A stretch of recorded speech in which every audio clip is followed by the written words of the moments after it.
नमस्कार दोस्तों। हाल ही में अमेरिका के प्रेसिडेंट डोनाल्ड ट्रंप फिर से चर्चा में आए हैं। उन्होंने इमिग्रेशन के मुद्दे को लेकर, सिटीजनशिप के मुद्दे को लेकर इंडिया और चाइना को हेल अर्थात नर्क की संज्ञा दी है। अब ऐसा उन्होंने क्यों कहा, आइए उस बारे में चर्चा करते हैं। अमेरिका में जो बच्चा जन्म लेता है वो वहाँ का सिटीजन बन जाता है, ये कानून है। हमारे देश में भी है, लेकिन बहुत सारे दुनिया भर के लोग खासकर इंडिया और चाइना से हर साल अमेरिका जाते हैं और वहाँ के नागरिक बन जाते हैं जन्म के आधार पर। कैसे बनते हैं, उनमें दो तरह के होते हैं। एक वो जो यहाँ के इंटेलेक्चुअल पर्सन, बड़ी बड़ी अमेरिका की टेक कंपनियां इनको हायर करती हैं, ये वहाँ जॉब करते हैं और इनकी फैमिली वहीं सेटल हो जाती है। लेकिन कुछ ऐसे हैं जो यहाँ से सिर्फ इसलिए जाते हैं, प्रेगनेंसी के टाइम में भी ट्रैवल करके जाते हैं कि उनका बच्चा वहाँ जन्म लेगा तो वह अमेरिका का सिटीजन हो जाएगा। इसी बात का विरोध अमेरिका के प्रेसिडेंट ने किया। उन्होंने कहा कि ये इमिग्रेशन का गलत इलीगल तरीका है और हम दुनिया भर से इस तरह लोगों को अपने देश में नहीं आने देंगे। अपने इलेक्शन के टाइम कैंपेन में भी उन्होंने अमेरिकन फर्स्ट का नारा दिया था। लेकिन दोस्तों, उसमें दो पर्सपेक्टिव हैं, हमें दोनों को समझने की ज़रूरत है। पहले अमेरिका के कंटेस्ट में, दूसरा इंडिया के पर्सपेक्टिव में। अमेरिका के पर्सपेक्टिव में समझें तो पहली चीज़ तो ये है कि इलीगल इमिग्रेशन का मुद्दा ट्रंप ने इंडिया के मामले में ज़्यादा नहीं मैटर करता जो उठाया है। वो क्यों? क्योंकि यहाँ से ज़्यादातर जो है इंटेलेक्चुअल पर्सन यहाँ की दिग्गज टेक कंपनियाँ खुद हायर करती हैं, क्योंकि इंडियंस जो हैं बहुत ज़्यादा मेहनत से काम करते हैं, कम सैलरी में भी बहुत ज़्यादा वर्क करते हैं और अमेरिका की इकोनॉमी को आगे बढ़ाने में बहुत बड़ा रोल प्ले करती हैं। अब इससे अमेरिका के जो सिटीजन हैं उनको उन कंपनीज़ में जॉब नहीं मिलती है। समस्या वहीं पे पैदा हो रही है। अब जो यहाँ के इंटेलेक्चुअल लोग वहाँ जाते हैं, वहाँ की कंपनी में काम करते हैं, तो धीरे धीरे वो वहाँ सेटल हो जाते हैं। प्रेजेंट में लगभग 50 लाख से ऊपर इंडिया के जो लोग यहाँ गए वो अमेरिकन इंडियन सिटीजन कहलाते हैं, जो मूल रूप से भारतीय हैं। लगभग 50 लाख, उससे ऊपर ही है संख्या। लेकिन उससे भी ज़्यादा इम्पॉर्टेंट ये है, उन 50 लाख में जो है अमेरिकन्स, भारतीय अमेरिकन्स जो हैं, उनकी इकोनॉमिक कंडीशन बहुत अच्छी है। वो देश की इकोनॉमी को बढ़ाने में भी बहुत बड़ा रोल प्ले कर रहे हैं और साथ ही जो पॉलिटिकल सिस्टम है उसको भी इन्फ्लुएंस कर पा रही हैं। यहीं पे ये समस्या पैदा हुई है कि बाहर के आउटसाइडर, जिसमें खासकर इंडिया के, अमेरिका की पॉलिटिकल सिस्टम पे बहुत बड़ा प्रभाव डाल पा रहे हैं। उसी को रोकने के लिए ही ये प्रयास किया गया। अब ये इलीगल तो नहीं था, यहाँ की कंपनियाँ ही खुद हायर करती हैं क्योंकि उनको दुनिया भर के इंटेलेक्चुअल पर्सन्स की ज़रूरत है। दोस्तों, अगर ऐसा नहीं होगा तो अमेरिका की जो टेक्नोलॉजी के फील्ड में जो बड़ी बड़ी कंपनियां हैं उनका सबका काम रुक जाएगा।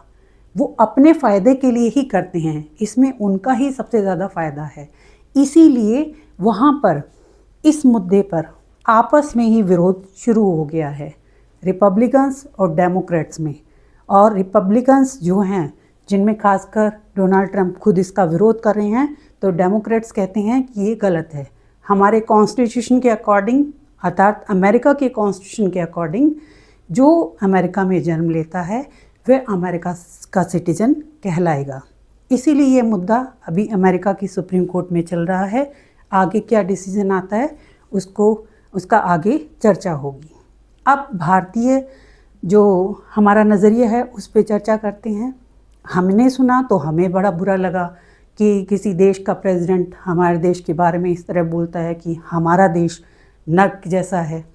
तो हमें उस बारे में सोचने की ज़रूरत है, दो तरीके से। वो भी, पहला ये कि ये इंटेलेक्चुअल पर्सन कंपनी हायर करती है वहाँ जाके काम करते हैं, तो ऐसी क्या वजह है कि वो इंडिया में रह के काम नहीं कर पाते हैं? उसके पीछे कई रीज़न है दोस्तों।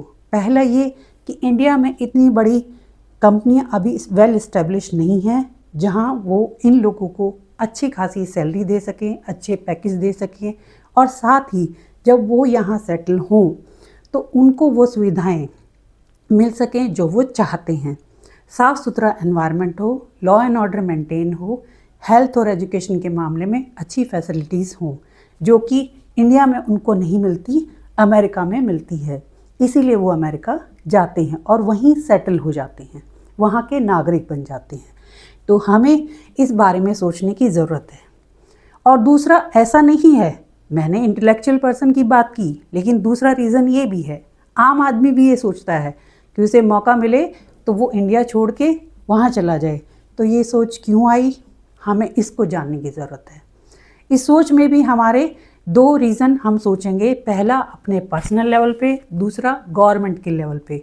पर्सनल लेवल पे कैसे, जो हम कितने स्टेप्स उठा सकते हैं देश की इस कंडीशन को बेटर करने में, और गवर्नमेंट उसमें क्या रोल प्ले कर सकती है।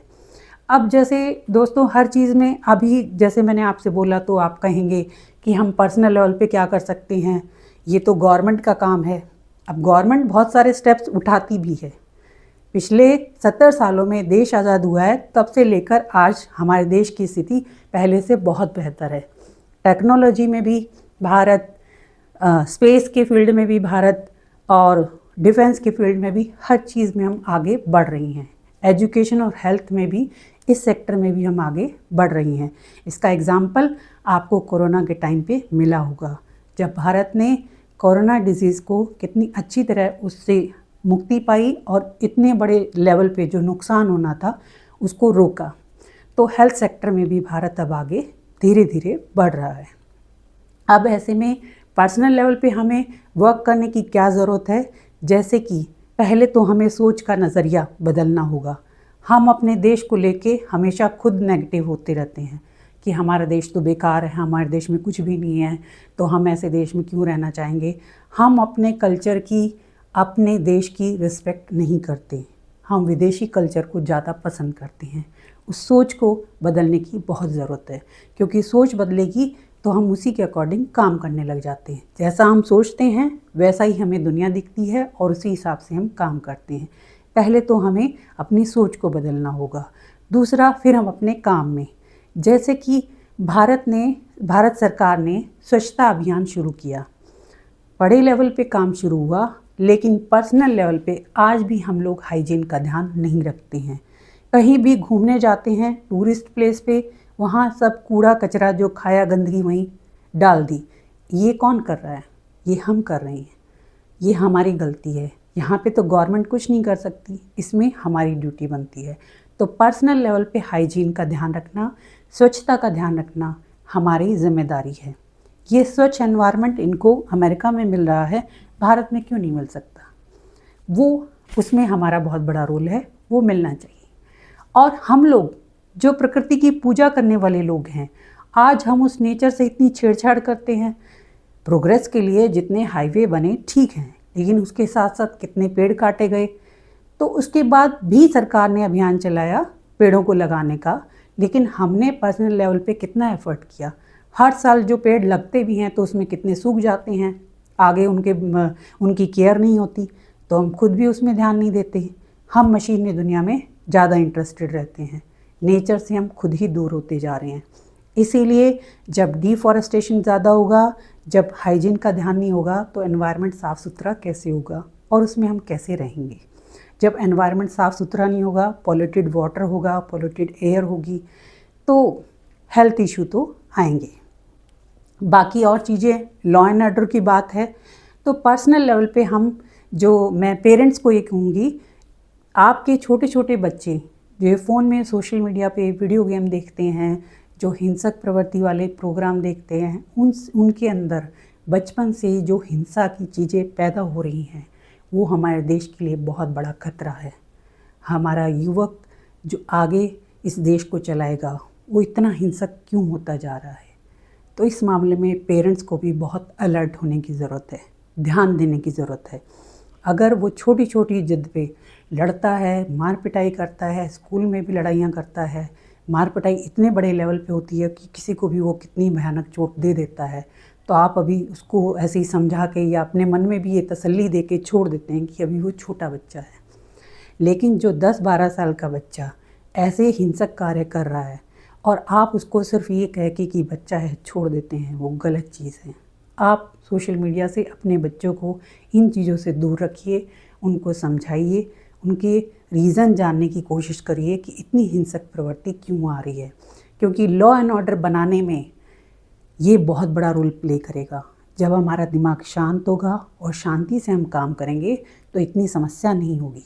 गवर्नमेंट तो अपना रोल प्ले करेगी ही, लॉ एंड ऑर्डर मेंटेन करने के लिए पुलिस तो अपना काम करेगी ही, पर्सनल लेवल पे भी हमें काम करने की ज़रूरत है।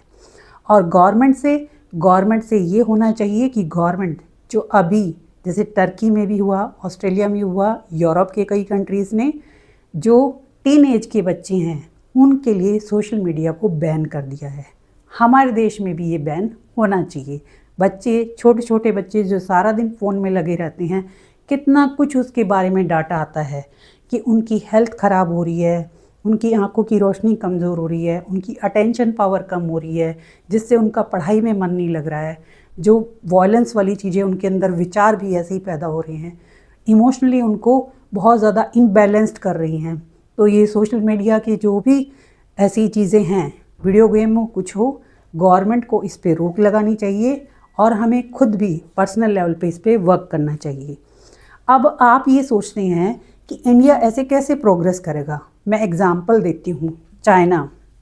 दोस्तों, इंडिया के साथ साथ ही चाइना आज़ाद हुआ था और सेम समस्या चाइना की थी जो इंडिया की थी कि इतनी ज़्यादा पॉपुलेशन है, गरीबी है, अनएम्प्लॉयमेंट है, एजुकेशन की कमी है।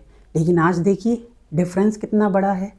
इंडिया की इकोनॉमी हम टारगेट लगा के चल रही हैं कि कुछ सालों बाद हम $5 ट्रिलियन की इकोनॉमी बनेंगे, और चाइना जो ऑलरेडी कितना 18 से 19 ट्रिलियन डॉलर की इकोनॉमी बन चुका है, हर फील्ड में आगे है, अमेरिका को बराबर टक्कर दे रहा है। अब आप उसमें ये सोच सकते हैं कि चाइना तो एक कम्युनिस्ट कंट्री है, हम डेमोक्रेटिक कंट्री हैं, तो वहाँ पे गवर्नमेंट पे पूरा सारे सेक्टर पे गवर्नमेंट का कंट्रोल रहता है। लेकिन सिर्फ एक रीज़न से नहीं सोच सकते। आप छोटे से सिंगापुर जैसे कंट्री को देखिए, वो एक डेवलप कंट्री है। 1960s में जाके वो ब्रिटिशर्स से आज़ाद हुआ। उस पर पहले डच लोगों ने रूल किया, ब्रिटिशर्स ने रूल किया, जापानीज़ लोगों ने रूल किया। इतनी बुरी हालत में गरीबी में रहने वाला एक कंट्री आज प्रेजेंट में एक डेवलप कंट्री बना है। तो उस पर हमें सीखने की ज़रूरत है दोस्तों, ये जानने की ज़रूरत है कि उस देश की सरकार ने, वहाँ के नेताओं ने क्या पॉलिसी बनाई और कैसे उसको इम्प्लीमेंट किया कि वो देश इतना डेवलप हुए। एग्ज़ाम्पल आप इज़राइल का ले सकते हैं, ये भी हमारे आज़ादी के समय ही बना, लेकिन आज देखिए छोटी सी पॉपुलेशन है और पूरे मिडिल ईस्ट में सबसे पावरफुल वो बना हुआ है, क्योंकि वहाँ के लोग, वहाँ के सिटीजन अपने देश को आगे बढ़ाने के लिए अपने लेवल पे वर्क करते हैं, गवर्नमेंट की पॉलिसीज़ का इंतज़ार नहीं करते हैं। इन सब चीज़ों पे हमें ध्यान देने की ज़रूरत है। आप इन सब में भी रीज़न ढूंढ सकते हैं अगर कहें तो, कि चाइना कम्युनिस्ट कंट्री था, सिंगापुर में पॉपुलेशन कम है, इज़राइल में भी पॉपुलेशन कम है, वो तो इसीलिए कर पाए, ऐसा नहीं है। बहुत सारे ऐसे रीज़न होते हैं जिन पे हम ध्यान नहीं देते। पॉजिटिव सोच रखें, पॉजिटिव विचार आएंगे, रास्ते ढूंढेंगे, उन्होंने ऐसी क्या पॉलिसीज़ अपनाई, ऐसे क्या काम किए जिससे उनका देश आगे निकला। हमारा देश भी है, लेकिन अभी हमें इस पे और ज़्यादा वर्क करने की ज़रूरत है। जैसे कि एंशिएंट टाइम में आपको पता है नालंदा और तक्षशिला जैसी यूनिवर्सिटी में दुनिया भर से बच्चे आके पढ़ना चाहते थे, लेकिन आज प्रेजेंट में हमारे पूरे वर्ल्ड की 100 बेस्ट यूनिवर्सिटीज़ में इंडिया की एक भी यूनिवर्सिटी का नाम नहीं आता, तो हमें उस पर वर्क करने की ज़रूरत है। तो दोस्तों, हमने ये सुना कि उन्होंने हमारे देश को नर्क कहा, बुरा लगा, लेकिन हमें उस पर बेहतर वर्क करने की ज़रूरत है ताकि कोई ऐसी बात बोलने से पहले 2 बार सोचे। उसके लिए नाराज़गी नहीं, सीखने की ज़रूरत है, और इसीलिए मैंने ये मुद्दा उठाया। अब वहाँ पे सुप्रीम कोर्ट में है मैटर, और वो चलेगा, उसके बाद जो सोल्यूशन होगा वो आपके सामने मैं बताऊंगी, आपको भी पता चलेगा। और इसमें मैं ये भी नहीं कहना चाहूँगी कि सारे इंडिया के सिटीजन इंडिया में ही रहें।